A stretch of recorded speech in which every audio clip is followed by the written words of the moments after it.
Good morning to all. இந்த வீடியோவில் நம்ம லெட் ஸ்டோரேஜ் பேட்டரியை பற்றி பார்க்க போகிறோம். இந்த லெட் ஸ்டோரேஜ் பேட்டரி வந்து ஒரு செகண்டரி செல்.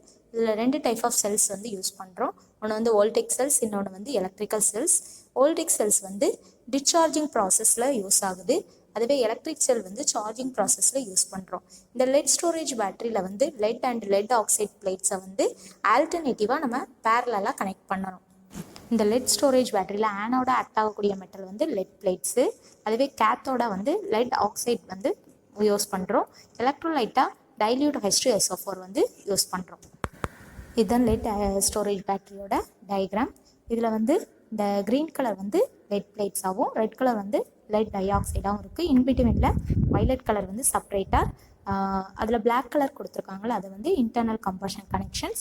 இந்த ஆஷ் கலர்ஸில் இருக்கக்கூடியது எல்லாமே எலக்ட்ரோலிட்டிக் சொல்யூஷன், சல்ஃபியூரிக் ஆசிடும் வாட்டரும் மிக்ஸ் பண்ணியிருப்பாங்க. நெக்ஸ்ட்டு நம்ம பார்க்க போகிறது வந்து working principles of discharging process.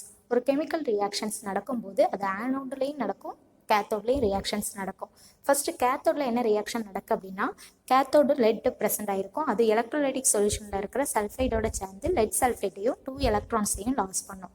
அதுவே ஆனோடில் வந்து லெட் ஆக்சைடு இருக்குது.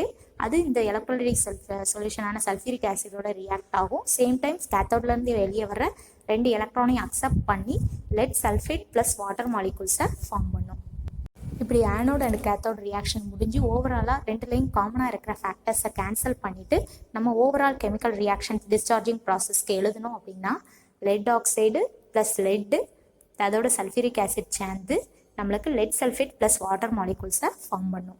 இவ்வளோ நேரம் நம்ம பார்த்தது வந்து டிஸ்சார்ஜிங் ப்ராசஸ். இப்போ நம்ம பார்க்க போகிறது வந்து சார்ஜிங் ப்ராசஸ்.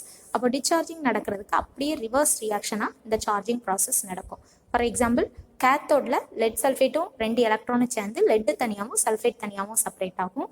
அதுவே ஆனோடில் lead sulphate and water molecules சேர்ந்து லெட் ஆக்சைடு தனியாகவும் சல்ஃபியூரிக் ஆசிட் காம்பவுண்ட் தனியாகவும் 2 எலக்ட்ரான்ஸ் தனியாகவும் செப்பரேட் ஆகும்.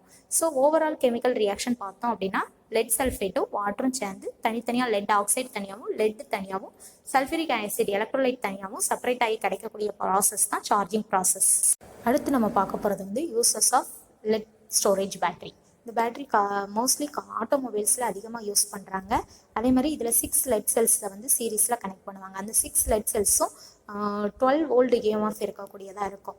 அது மட்டும் இல்லாமல் இது electrical vehicles, telephone exchanges, mines, hospitals எல்லாத்துலேயுமே யூஸ் பண்ணுறாங்க. தேங்க்யூ.